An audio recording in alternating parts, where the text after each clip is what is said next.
Hi, and welcome to the X22 Report Spotlight. My name is Dave, and we have a returning guest, James Wesley Rawles. He is a survivalist author. He authored several best-selling nonfiction and fiction survivalist books. Some include Patriots, Surviving the Coming Collapse, Liberators, a novel of the coming global collapse, Tools for Survival, What You Need to Survive When You're on Your Own. And on December 1st, he has a new book coming out called Land of Promise. His expertise is primarily in retreat, security, food storage, firearms, communications, first aid, and off-grid power system. James is a former U.S. Army intelligence officer and is the owner and creator of survivalblog.com. James, welcome to the Spotlight. Thanks for having me on. Hey, thanks for coming back on with us. And I wanted to start out what has been happening across the ocean here in the Middle East and in China. Now, we see the United States, they just sailed their warships out in the Pacific around the Spratly Islands. And we see things are really heating up in the Middle East. And we see Russia now is in Syria fighting the Islamic State. And I just wanted to kind of bring this together and try to understand what is happening at this point and why is all this happening right now? Well, I think the thing to keep in mind is that what's going on in East Asia and what's going on in Southwest Asia is really evidence of a titanic power struggle that's going on. It's a struggle between nation states. It's a struggle between currencies. We have the U.S. dollar has been the world's reserve currency since the end of World War II, and they desperately want to retain that status as the world's reserve currency. But we have a government that has a debt level around 110% of GDP, and it's just a matter of time before the U.S. dollar falls into disfavor and is supplanted by a different world reserve currency. I'm not sure what it will be. It's possible it could be the Chinese yuan, or it could be the euro, could be any number of different currencies, or it could be a completely new currency. But definitely the handwriting is on the wall. And if you look at American foreign policy since the 1950s, a lot of it has revolved around the ready supply of cheap oil to keep the big machine moving.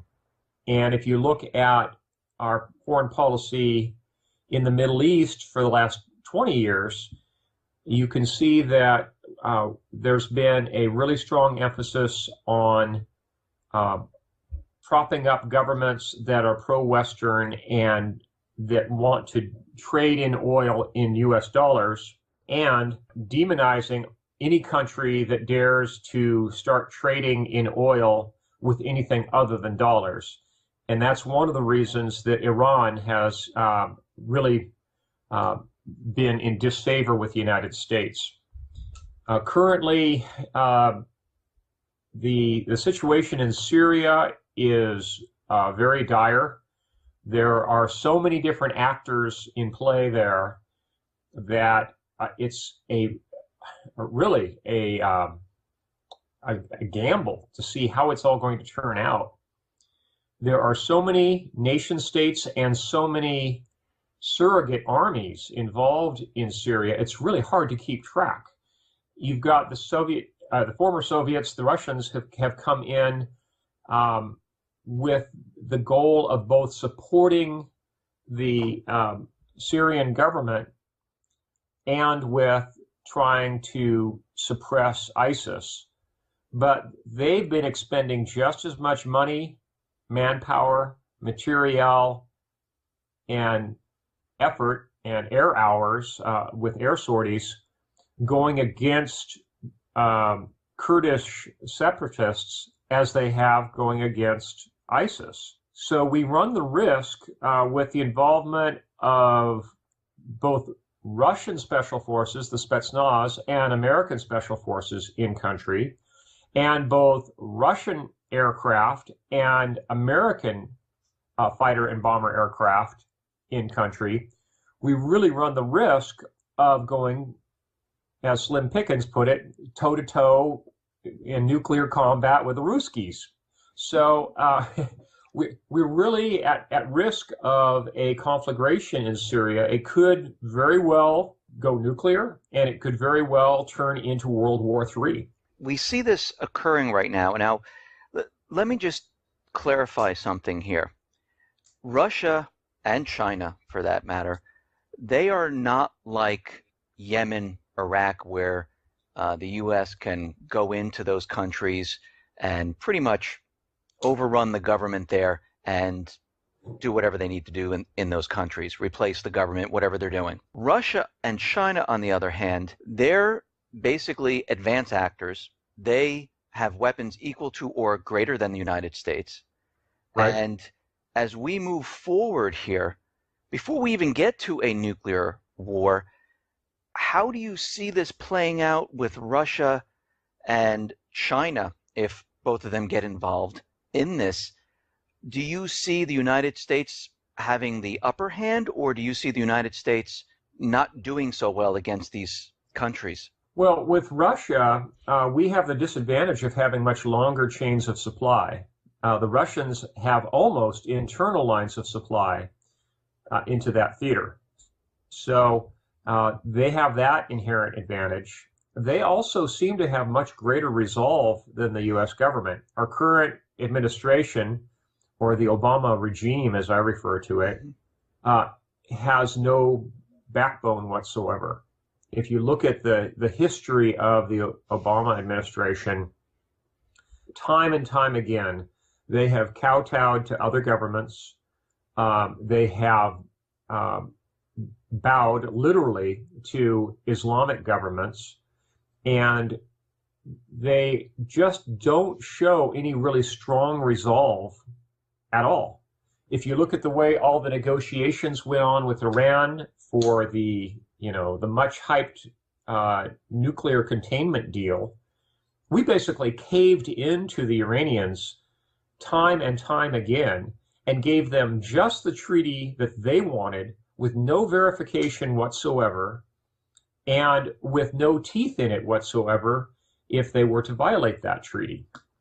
So I think that, if anything, the United States is at a disadvantage in Syria and throughout the whole Middle East, and throughout all of Southwest Asia, really. And as time goes on, we will probably see the United States either hand off its responsibilities to surrogates or suffer some really humiliating defeats simply because of manpower disparities. And, we may very well see American aviators paraded through the streets. And depending on who captures them, if they're captured by ISIS, we may see them decapitated. And if we see them captured by the Syrian government, we may see them put on show trials. And if we see them captured by the Russians, we may see them handed back to the United States quite ignominiously.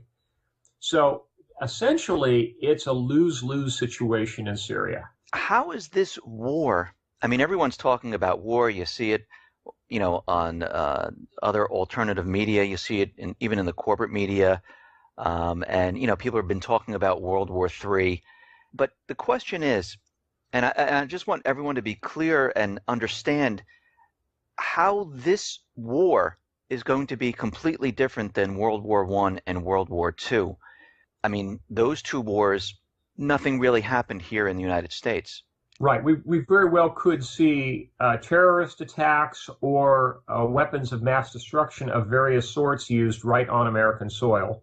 And unlike World War II, which lasted, well, if you include the Spanish Civil War, which really was the precursor to World War II, which lasted over 10 years, we could see World War III last less than a year, maybe only 8 or 10 months before it reached a conclusion where the disparity of force became so obvious, where the amount of territory controlled became so great, and where the attrition of American military aircraft was so great, and the expenditure of cruise missiles was so great that we would be forced to reach terms with the Russians within 8 or 10 months. Do you think before we're reaching terms, do you think we would see forces on U.S. soil from No, Russia or China? no, but I think we could very well see weapons of mass destruction used against the American citizenry. The United States is a particularly difficult landmass to invade, partly because we have one of the most heavily armed citizenries on the planet.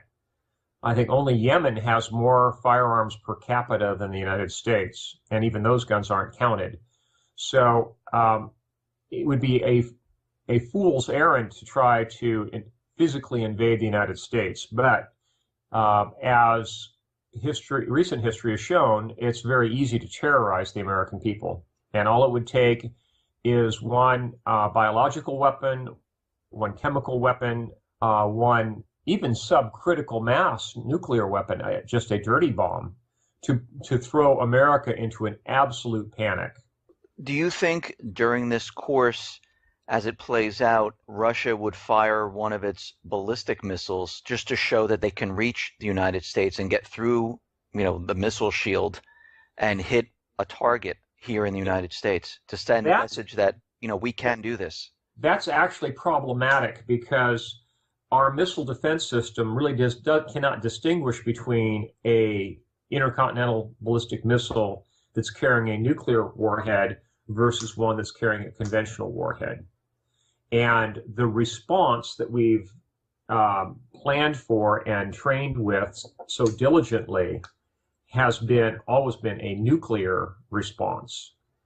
In fact, back, I guess, 8 or 10 years ago now, there was considerable talk of turning some Trident nuclear missiles into conventional warhead missiles.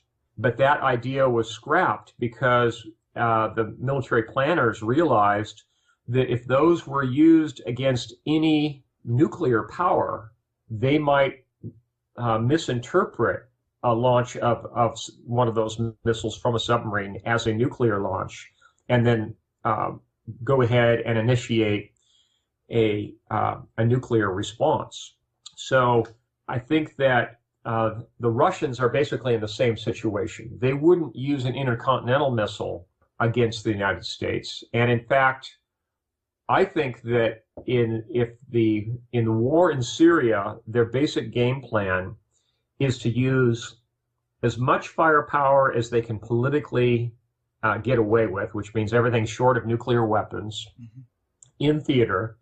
And then they would use surrogates for the sake of deniability for actual attacks on the United States. They would either equip terrorist groups or attribute their use of weapons to the use by terrorist groups if they were going to have any physical attacks on the United States or U.S. infrastructure. From your statement from the beginning when we started here, all of this is happening because basically the dollar is dying. We're heading towards a collapse of the private Western central bank system. Correct. And here in the United States, we see our government doing many different things, like spying on the American people, creating laws that kind of violates our rights. And it seems at this point that they're continually doing this. I mean, DHS, they're looking at basically setting up a color-coded domestic alert system for domestic terrorism. I mean, what is the purpose of all of this? I mean, why are they spying on American people? Why are they so concerned about the domestic population? I mean, we see increased security at government buildings. I mean, the White House has new spikes on the fence. Why are they so worried about the American people?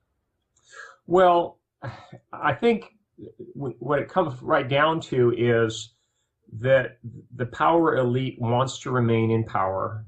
They can't afford to have any sort of domestic uprising that would compromise their position. Because when you come right down to it, it's a very few people. that are controlling a very big government, but that very big government is still, in total terms, a number of government employees, or at least pistol packing employees, that's just a tiny number compared to the number of armed citizens in this country. So they're attempting to both simultaneously monitor and buffalo the American people. They want to have basically a total information awareness state where they can monitor anyone that they consider a malcontent and be ready to pounce on them. And they want to intimidate the American people and make them think that they are impotent in terms of having any sort of uprising against the U.S. government. We see the government continually pushing gun legislation. And John Kerry signed the UN Arms Treaty. Of course, the Senate has not passed it. But is this part of it where they would like to remove the weapons from the people? I'm sure that that's probably their fondest dream, but it's also absolutely impossible for them to accomplish within the scale of the next 5 or even 10 generations. The reason being is that there's literally a firearm out there for every man, woman, and child in the country. And somewhere of upwards of 90% of those have no paper trail whatsoever because they've been passed on multi-generationally. Without any positive paper trail, that they don't have a prayer of being able to round up those guns. And if you look at the gun registration programs that have been attempted in places like California and more recently in New York State, the level of non-compliance for registration is somewhere on the order of 80%. And these are American citizens who are facing felony prosecution for failure to register their so-called assault weapons. 80% of them are not complying. So that tells me that it's just absolutely impossible to try to disarm the American people. And for purposes of illustration, I always like to bring up the example of the Troubles in Northern Ireland. The low-level guerrilla war that took place in Ireland, Northern Ireland, for more than 40 years was carried out with less than 200 military firearms. 200 guns were what was keeping the British bogged down in Northern Ireland to the tune of about a quarter of their military force for decades, simply because they couldn't round up 200 guns. America is a nation of 300 million guns, and even if only 2 or 3% of the American citizenry developed a backbone and decided to take up arms against the U.S. government, the pool of available weapons is so large that it would be absolutely impossible to disarm the American people.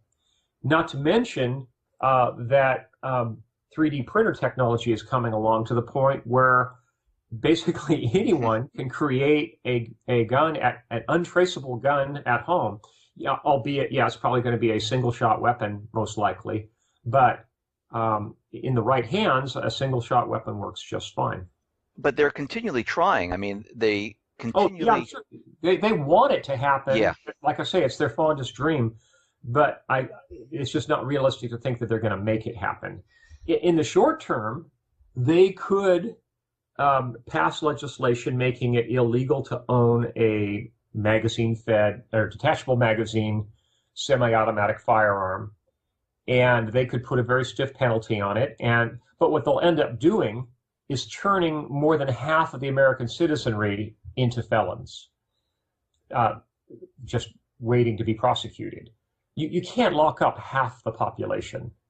It's just not going to happen. We understand that this dollar system and everything that we've been looking at with the economy, we see that the economy, even though the government continually tells us that everything is fine, it's recovering, unemployment is very, very low. The Fed comes out and tells us that, everything that they're looking at is fine.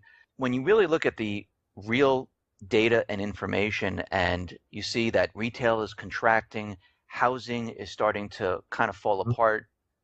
We heard of Freddie and Fannie yesterday might need an injection of about $400 million. Yeah, here we go again. Yeah.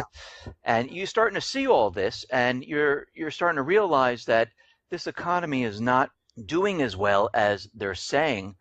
And we did have that scare in August, September of the stock market, but it looks like they've been pumping it up and trying to, it seems like that's the only thing they have to hold on to is the stock market. Yes, essentially, if you look at,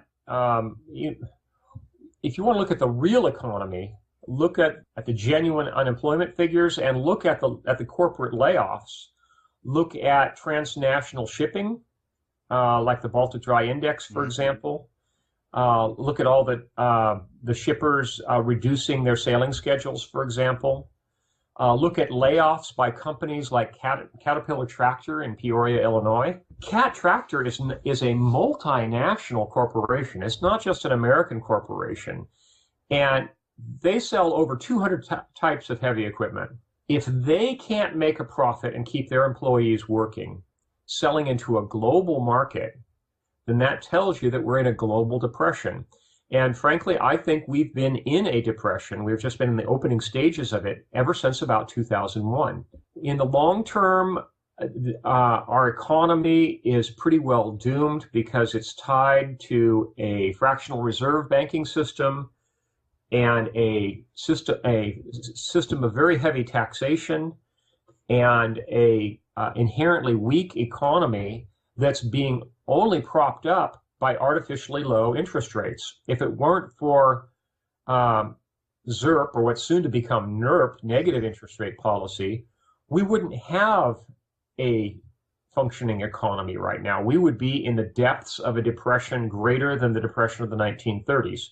So while Obama has been in office, he's nearly doubled the national debt, and all of that money that's being pumped into the system artificially is essentially just keeping this dying horse from collapsing. So how bad do you think this is going to get? I mean, are we looking at a 2008 type of crisis, or is this going to be a lot worse? I think it's going to be a lot worse. I think it could very well be like the scenario I laid out in my first novel series, the Patriot series, where you see an economic collapse that goes hyperinflationary. Because at this point, the government has backed itself into a corner. They cannot lower interest rates anymore. And at this point, once their foreign creditors refuse to turn over American Treasury paper, keep renewing it, then their only solution will be to inflate their way out of the problem.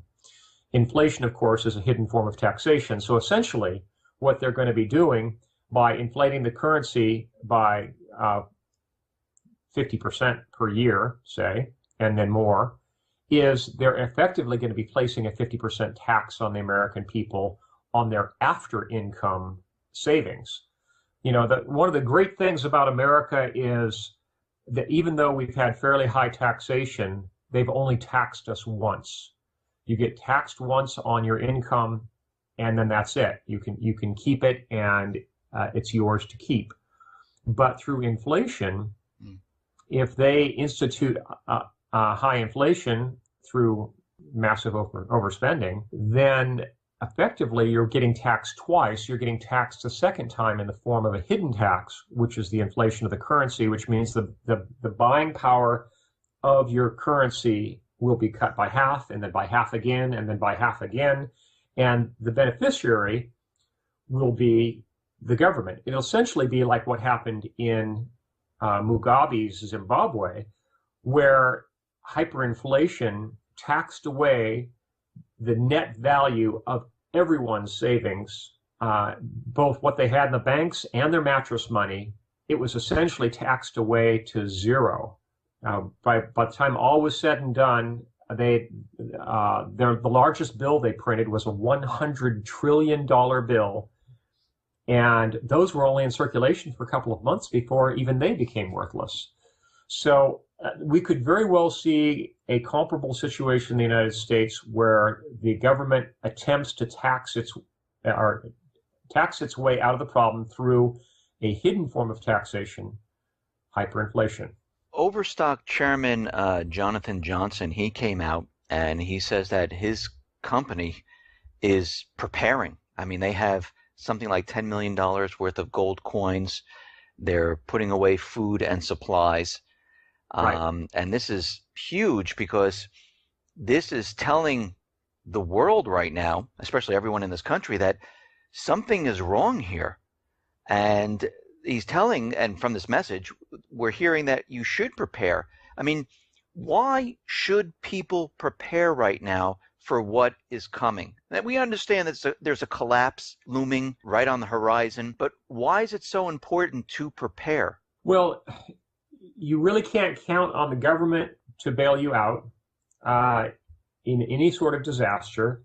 And in the event of an economic collapse, the only beneficiary will be the government itself. They are going to do everything they can to perpetuate their own system as long as they can on the backs of the American people. So it stands to reason that we need to insulate ourselves from the effects of inflation. That means getting out of dollars themselves and any dollar-denominated assets and shifting a good portion of our net worth into tangibles. And by that, I mean productive farmland, firearms, common caliber ammunition, precious metals, perhaps a few colored gemstones. But get your money out of dollars and into tangibles, because anything that's in dollars is either going to be taxed away or inflated away to the point where there's nothing left. You need to prepare, and you need to physically stock up on storage food, because we very well might see a depression that could last, a full-scale depression. Like I say, we've been in the opening stages of it for 15 years, but now we're going to see the real depth of it. The real depth of it could last another 15 years. So that means extensive food storage and developing the capability to be self-sufficient as much as possible through large-scale gardening and through the production of livestock on your own property. That's where real survival comes in. And you really need to be prepared to do that, because if the economy totally falls apart, there will be no source of resupply, and the starvation rate will exceed that of the Great Depression. So if I'm a person living in a city, maybe not New York, but a small city, and I'm living in an apartment, I mean, what are my chances surviving in the city, in the apartment? Will I be able to go to the food store and get food and supplies? Probably not. Yeah, if things get really bad, we'll probably see an economic crisis that causes a run on ATMs, followed by a run on grocery stores, and then basically any other decent tangible that's on the shelf, people will clean out. All the hardware stores will get cleaned out, for example. For your average apartment dweller, there's not a lot you can do except pray hard and stock up to the extent that you can fit in your apartment in the storage food. And hopefully you're in an area where you have an open source of water that you can transport easily, because if there's a full-scale collapse, we really could see a power grid collapse, and with that, all of the civic water supplies would fail as well. So in a worst-case scenario, an apartment dweller probably isn't going to make it. Statistically, your chances of survival will probably be less than 5%.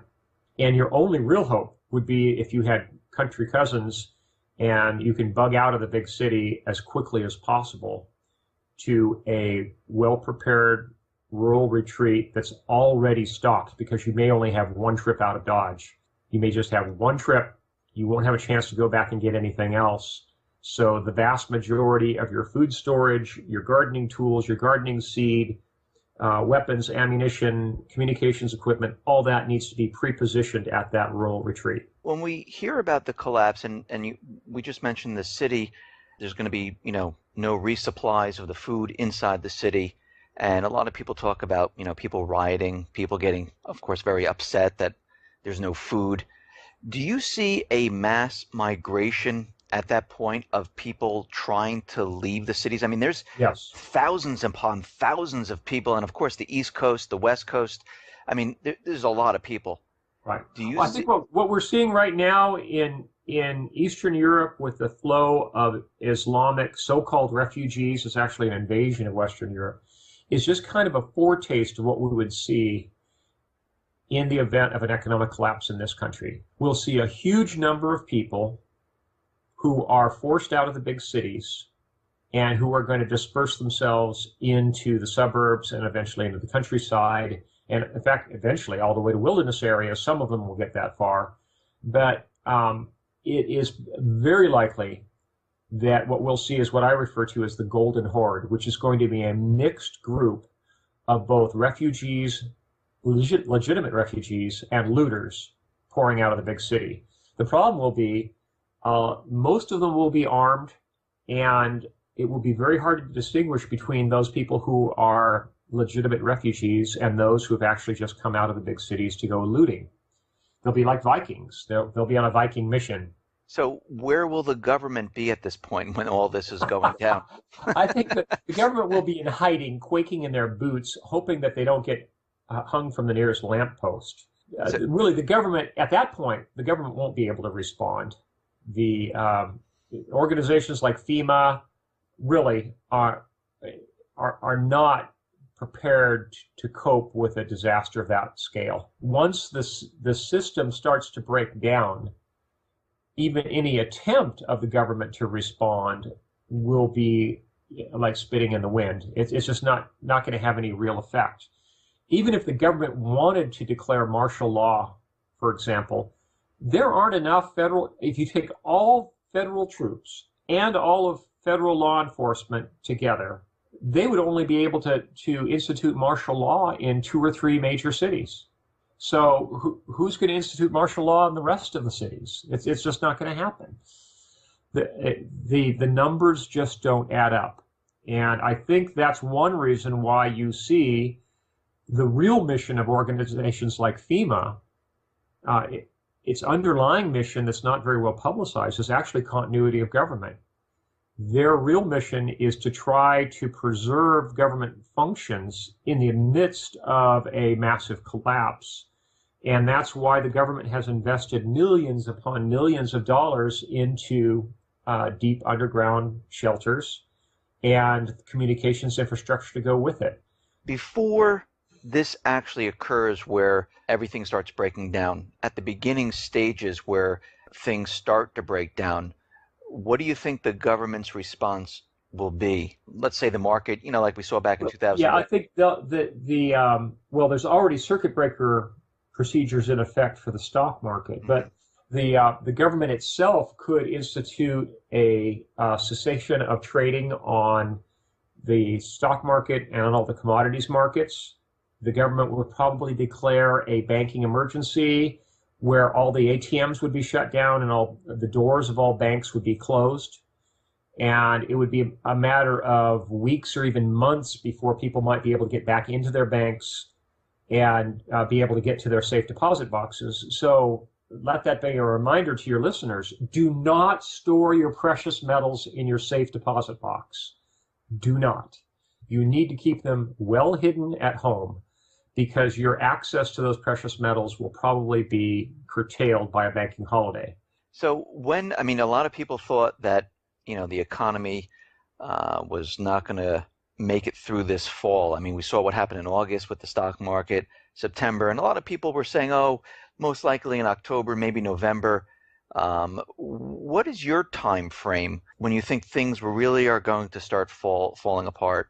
It's really difficult to predict, and I never underestimate the ability of the U.S. government, which is essentially a banker's government, to kick the can down the road just a mile or two further. They may try to keep propping up the economy through ZERP and NERP beyond the next presidential election, November of 2016. because they may want to see God forbid, a Hitler administration. They may want to see that get beyond that election cycle before they allow things to fall apart. And there are a lot of secret transnational agreements between nation states and between bankers.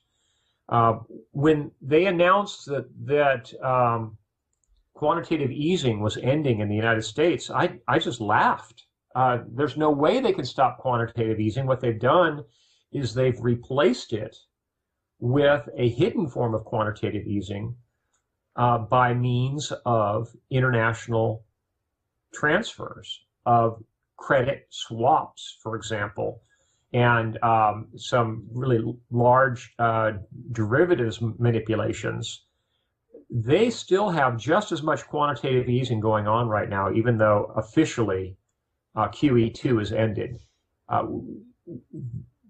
There is no way that they can keep the economy rolling along without the creation of massive quantities of make-believe dollars.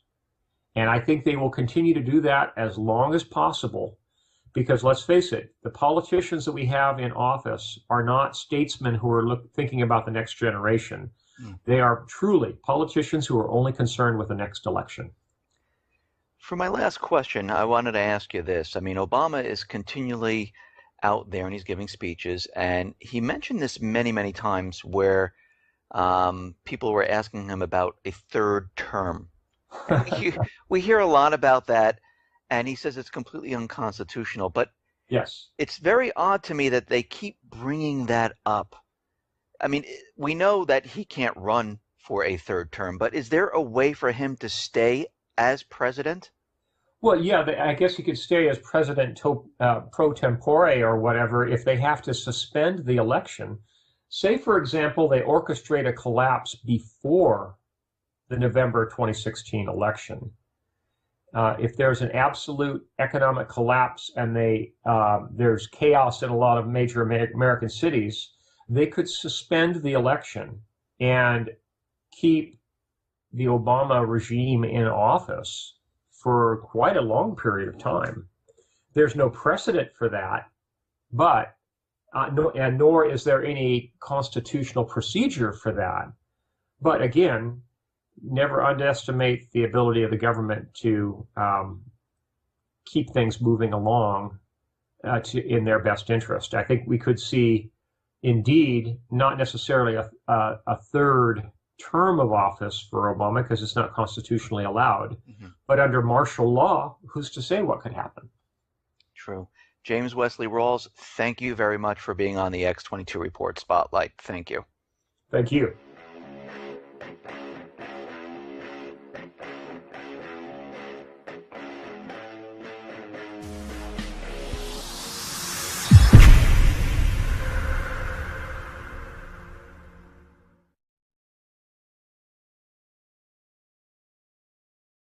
Bring this together and try to understand what is happening at this point and why is all this happening right now?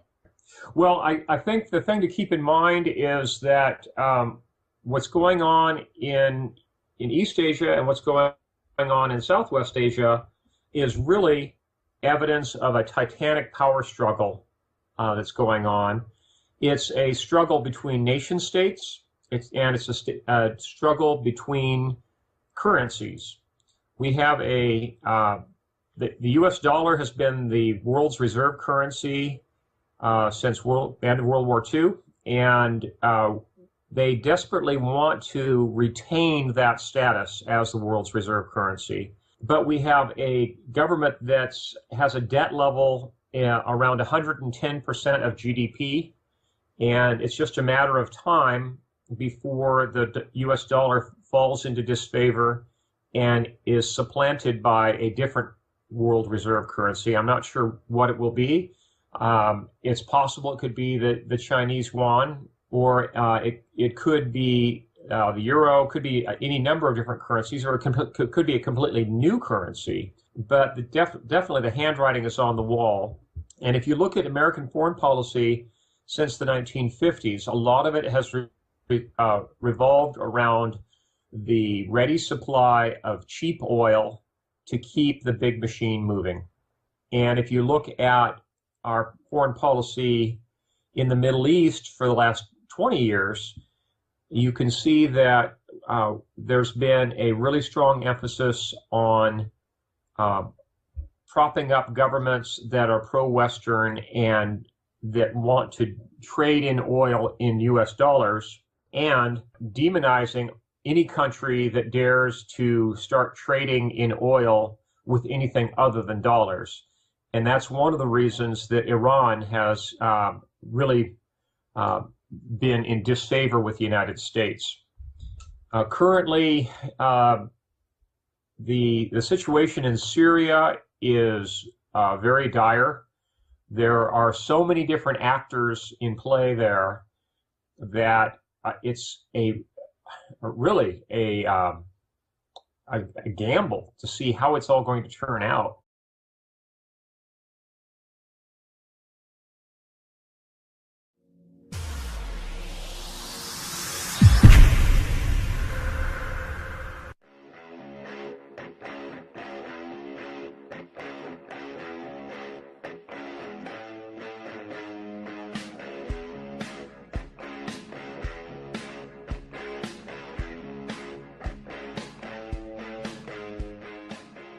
Hi, and welcome to the X22 Report Spotlight. My name is Dave, and we have a returning guest, James Wesley Rawles. He is a survivalist author. He authored several best-selling nonfiction and fiction survivalist books. Some include Patriots, Surviving the Coming Collapse, Liberators, a novel of the coming global collapse, tools for survival, what you need to survive when you're on your own. And on December 1st, he has a new book coming out called Land of Promise. His expertise is primarily in retreat, security, food storage, firearms, communications, first aid, and off-grid power system. James is a former U.S. Army intelligence officer and is the owner and creator of survivalblog.com. James, welcome to the Spotlight. Thanks for having me on. Hey, thanks for coming back on with us. And I wanted to start out what has been happening across the ocean here in the Middle East and in China. Now, we see the United States, they just sailed their warships out in the Pacific around the Spratly Islands. And we see things are really heating up in the Middle East. And we see Russia now is in Syria fighting the Islamic State. And I just wanted to kind of